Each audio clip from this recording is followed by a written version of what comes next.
아, 우리의 삶의 방향이 늘 애서를 부러워하고 우리의 삶에 없는 것에 고통스러워하고 간절히 구하지만 하나님께서는 때로는 우리에게 없는 것, 우리에게 고난처럼 여겨지는 것들을 통해서 우리의 삶이 에서로 남아있지 않고 이스라엘로 살아가도록 계속해서 야곱 같은 우리의 삶과 마음을 만져가고 계십니다.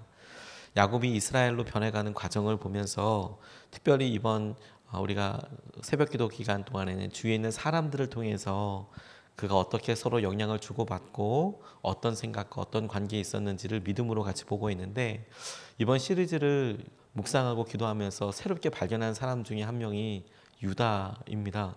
창세기를 쭉 강해 설교를 하기도 하고 중요한 포인트들을 붙잡아서 설교도 여러 번 해봤는데, 이번에 묵상하면서 유다에게 있었던, 그리고 그가 이렇게 요셉 앞에 읍소하듯이 자기의 형편과 상황을 알리고 있는 이 장면을 통해서 하나님 아버지의 마음을 알기 원하는 간절함을 제게 허락해 주셨습니다. 오늘 이 장면은 요셉 앞에 도착해서 곡식도 잘 사서 이제 무사히 잘 돌아가나 보다, 이제 모든 오해를 다 풀고 잘 돌아가고 있는데, 요셉이 자기의 동생 베냐민의 자루에 자신의 은잔을 몰래 숨겨두고, 의도적으로 숨겨두고 떠나간 그들을 다시 찾아가서 은잔을 발견해서 다시 억지로 데리고 오는 그런 장면입니다. 요셉의 형들의 입장에서는 정말 당황스럽고 황당하기까지 하고, 참 이걸 어떻게 설명해야 될지 급박한 상황을 맞게 되었는데, 모두가 지금 요셉 앞으로 왔을 때 그 중에서 이 유다가 베냐민을 대신해서, 그리고 이 모든 형제들을 대신해서 요셉에게 진심을 이야기하고 있는 장면을 통해서 주님께서 우리에게 첫 번째로 이렇게 기도 제목을 주신다고, 그리고 도전을 주신다고 생각하게 되었습니다. 우리는 아버지의 마음을 잘 알고 있나? 우리는 우리의 아버지 대신 하나님의 마음을 잘 알고 있나 하는 질문을 해보게 되었습니다. 오늘 31절 말씀을 보면, 소인의 아버지가 이 아이가 없는 것을 알면 소인의 아버지는 곧바로 숨이 넘어가고 말 것입니다. 일이 이렇게 되면 어른의 종들은 결국 백발이 성성한 아버지를 슬퍼하며 돌아가시도록 만드는 꼴이 되고 맙니다. 이렇게 이야기하고 있습니다. 지금 요셉이 대신해서 이야기할 때 요셉에게 하고 있는 말이 무엇이냐면, 유다가 우리 아버지께서 이 베냐민이 돌아가지 못하면 숨 넘어가십니다. 정말로 연로하신 우리 아버지가 돌아가실 수 있겠습니다. 너무 크게 실의에 빠지게 될 것입니다. 이렇게 이야기하고 있는 장면이에요. 그런데 특별히 이것이 제게 새롭게 다가왔던 것은 무엇이냐면, 왜 유다는, 그리고 왜 형제들은 요셉을 팔 때는 이 아버지의 마음을 헤아려 보지 못했을까요? 아버지의 소중한 아들 중에 한 명인 요셉뿐만 아니라 아버지인 야곱이 특별히 사랑하여서 채색 옷, 화려한 옷을 입고 있었던 그 요셉. 그 요셉이 사라지면 아플 거야, 힘들 거야. 아버지께서 너무너무 괴로워하실 거야, 고통스러워하실 거야. 왜 그때는 깨닫지 못했을까요? 왜 한 번도 생각해 보지 못했을까요? 그냥 다만 그들에게 있어서 자기 마음속에 있는 불편함이 있었을 것 같아요. 그가 그저 아버지가 편애하는 아들을 보니까, 그리고 이상한 꿈 꾸고 그 꿈을 막 이야기하는데 그 꿈 자체도 너무 괘씸하기도 하고, 이런 미움에서 시작된 일이 결국에는 그 상황과 분위기를 넘어가지 못하고 해서는 안 될, 평생 후회하게 될 동생을 팔아버리고 아버지에게는 죽었다고 그렇게 이야기해버리는 일까지 하게 되지 않았습니까? 요셉이 사라지고 나니까 그 아버지가 슬퍼했던 것을 형제들이 보았을 뿐만 아니라, 베냐민을 이제 데리고 가려고 하니까 아버지 야곱이 정말 쌍수를 들고 안 된다 라고 이야기하는 장면들을 보면서, 이제는 요셉과도 같이 베냐민을 편애한다 이렇게 생각할 것이 아니라, 아버지가 이 베냐민을 얼마나 많이 사랑하는지, 그리고 이 마지막 순간에 이 형제들이 아버지의 마음을, 이 베냐민을 잃게 됐을 때 아버지의 마음을 떠올리게 되는 것이 제게는 굉장히 의미 있게 다가왔어요. 우리가 하나님께서 우리 아버지이신 것 고백하고, 하나님께서 우리 아버지라고 기도도 하고 계속 그렇게 하지만, 우리는 그 아버지의 마음을 잘 알고 있는가?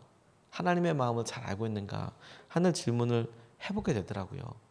그리고 아버지의 마음을 알 때 그들 마음의 진심과 그들 마음에 묵혀 있었던 쓴뿌리였던 상처였던 것을 비로소 직면하게 되고 넘어설 수 있는 물꼬가 열리게 되더라고요. 박목월 선생님이 계십니다. 시인으로 유명한 분이시고 그리고 장로님이시기도 하십니다. 이 박목월 시인이 아주 가난한 삶을 살았습니다.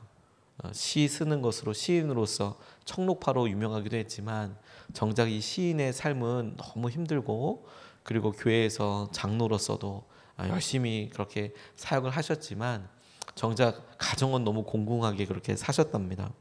근데 이분이 아들이 박동규라는 분이 계시는데 이분이 교수님이 되었어요. 그런데 아버지를 묵상하고 떠올릴 때마다 생각나는 일이 있더랍니다. 아버지께서 가난하고 힘든데 그럼에도 불구하고 크리스마스 때만큼은 꼭 아이들한테 아이들의 소원을 물어보고 뭐 갖고 싶니? 물어본 다음에 그거 말하면 그걸 어떻게든 만들어서 사주시거나 이렇게 하시더래요. 아버지가 가난하지만 그렇게 힘든 아버지 그래도 너무 눈물겹고 고맙지 않겠습니까?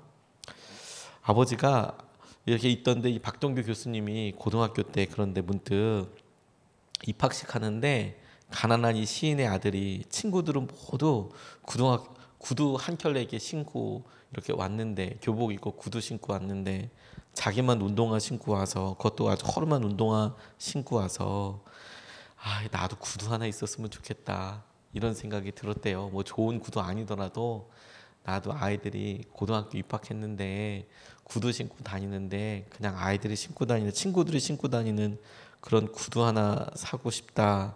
그래서 3월부터 기다렸대요.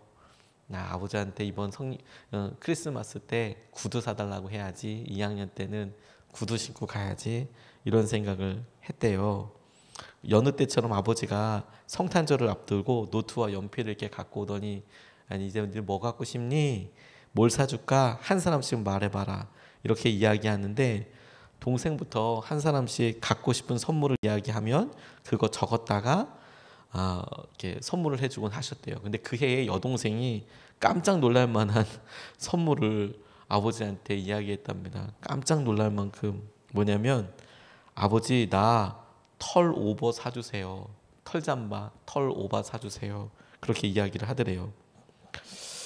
털 오버라니 이거 참 가난한 아버지에게 그게 그렇게 불가능해 보일 만큼 큰 것처럼 보이더랍니다.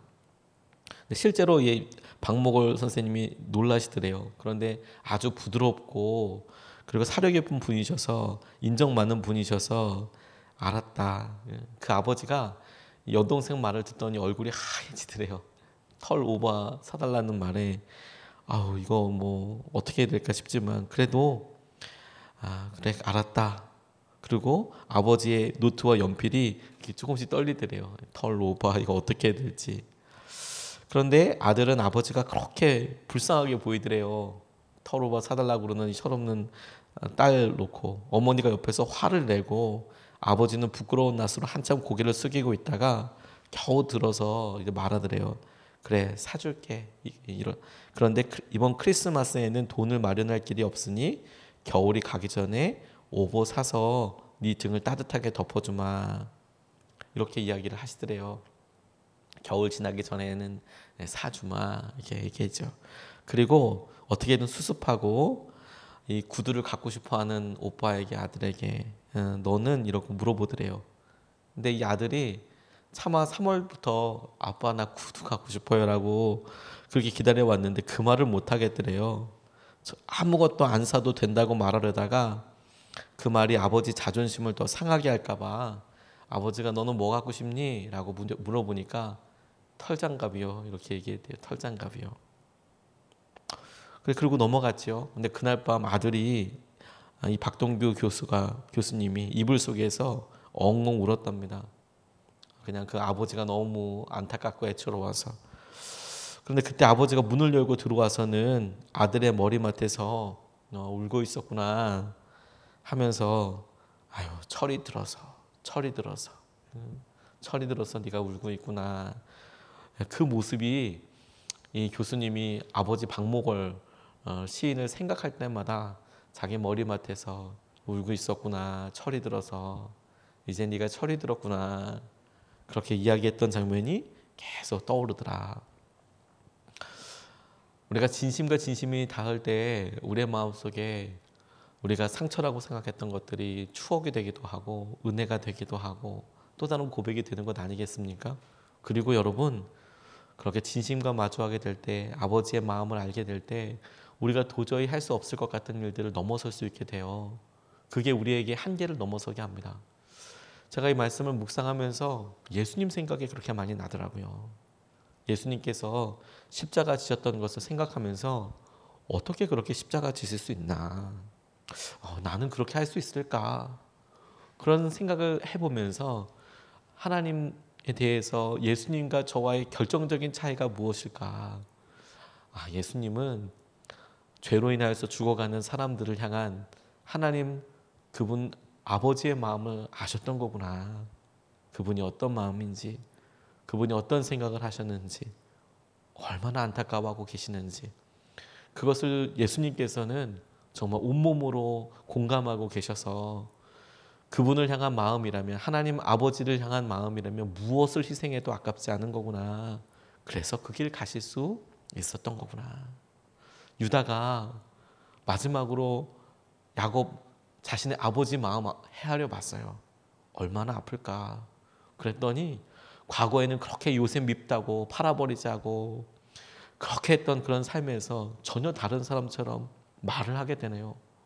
우리에게도 여러분, 우리가 삶에 독하게 사는 것도 아니고 우리의 삶의 한계와 우리의 환경들이 척박해서만이 아니라 우리가 하나님 아버지, 하나님을 아버지라고 부르고 있는 우리 가운데 그분의 아버지의 마음이 임해서 우리가 주님을 헤아리는, 하나님을 헤아리는 삶을 살아야겠다고, 기도해야겠다고 다짐하게 되었습니다.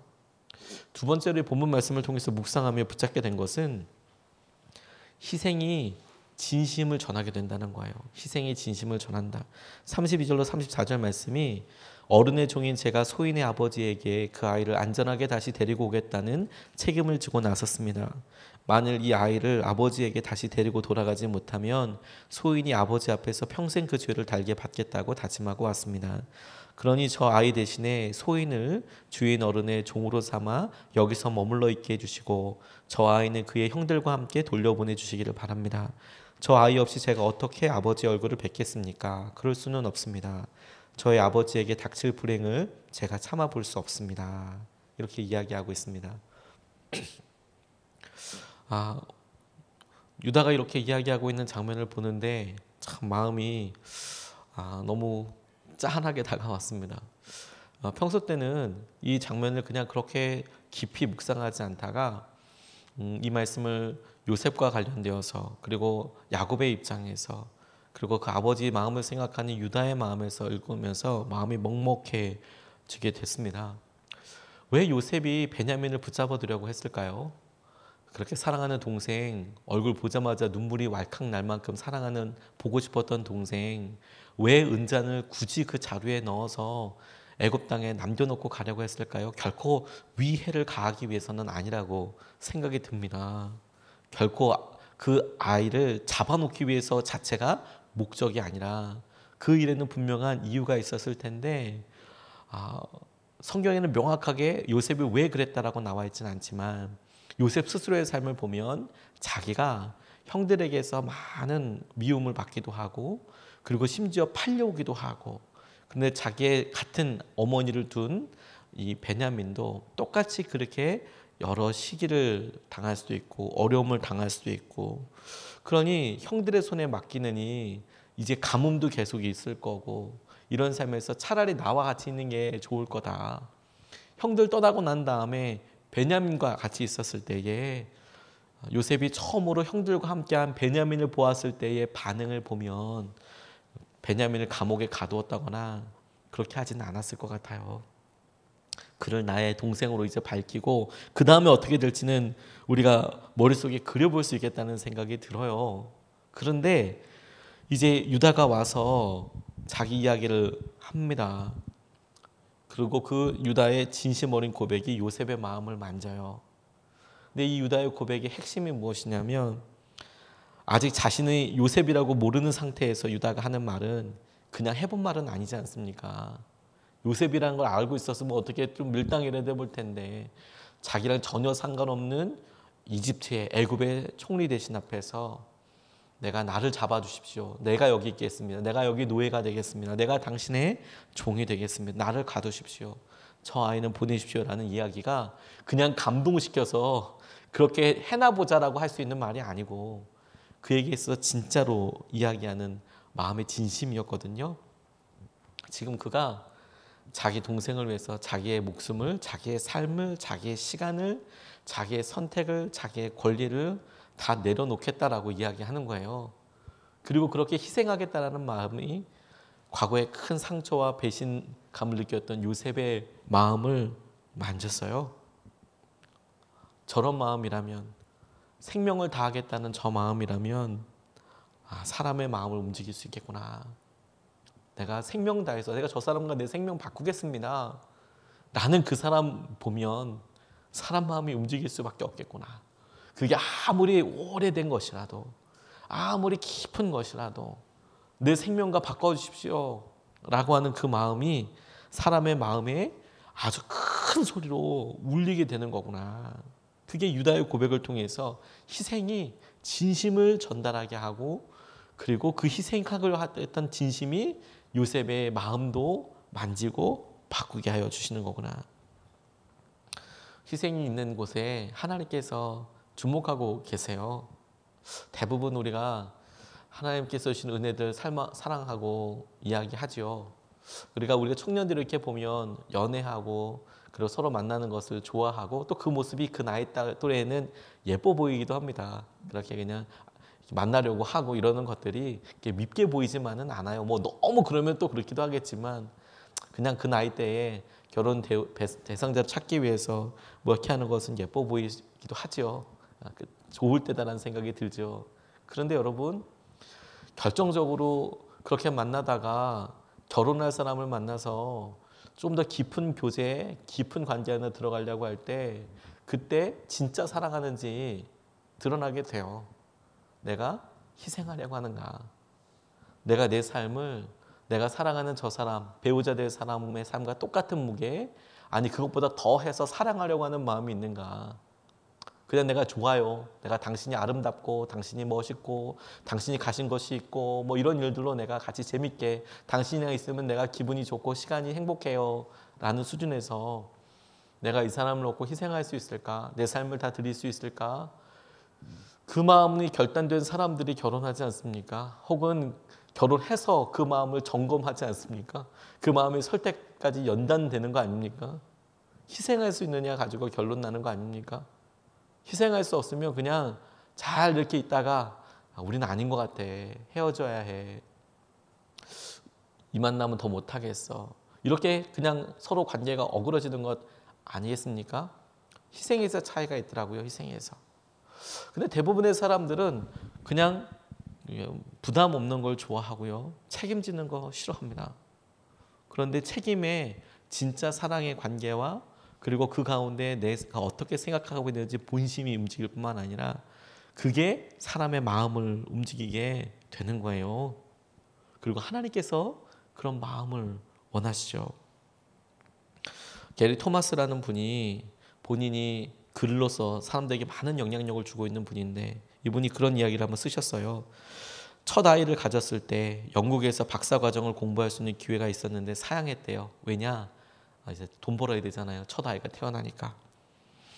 새 아이의 아버지가 되었을 때도 전임 작가로 일할 수 있는 재정적 기반을 닦기까지 여러 해에 걸려서 일을 해야 했답니다. 10년 가까이 직장 생활 외에 부업까지 해야 했대요. 그냥 무턱대고 꿈을 추구할 수는 없었기 때문에 40대에 되어서 어느 신학교의 주제 작가가 되어달라는 아주 매력적인 제의가 있었는데 사절했대요. 왜냐하면 자기가 남편이고 아버지이기 때문에 그걸 수락한다면 가족들이 자기들이 원하지 않는 곳으로 이사를 가야 하니까. 비슷한 시기에 흔히들 미국에서 가장 영향력 있는 교회라고 말하는 곳에서 일할 엄청난 기회도 있는데 아이들이 고생할까 싶어서 그건 내려놨대요. 그런데 이분이 그게 하나도 아깝지 않더래요. 내가 여기 이런 이야기를 하는 것은 아내뿐 아니라 남자와 여자, 아내와 남편 양쪽 다 배우자와 아내를 위해 희생할 의무가 있다는 것이다. 그런데 여러분, 그렇게 희생했던 것이, 그렇게 사랑했던 것이, 그게 평생을 이끌어왔던 단순한 순종이 그에게 아버지라는 역할을 주고 남편이라는 역할을 주고 그리고 사랑과 희생이라는 권위와 힘을 주는 것 아니겠습니까? 우리가 이 세상에 대해서 그리고 하나님에 대해서 하나님 우리의 마음을 다시 한번 달아보게 해주십시오. 우리에게 희생의 마음, 하나님을 향한 마음, 간절한 마음을 회복하여 주셔서 하나님께서 하신 은혜를 함께 누리게 해주십시오. 이렇게 기도하고 싶습니다. 두 가지 말씀을 같이 나눴어요. 첫 번째로 우리가 아버지의 마음을 헤아릴 수 있으면 좋겠습니다. 하나님의 아버지 되시는 그런 마음을 우리가 같이 헤아리고 기도하고 싶습니다. 두 번째로 우리가 희생의 진심을 전달한다면 하나님 우리 마음속에 하나님을 향하여 기꺼이 십자가를 지고 하나님께서 원하시는 것을 향하여 내가 기꺼이 내 마음과 생명을 다해 내게 주신 사람을, 내게 주신 이 사명을 감당할 수 있게 해주십시오. 우리가 이렇게 가지고 두 번 나눠서 같이 기도하고 싶습니다. 첫 번째 기도는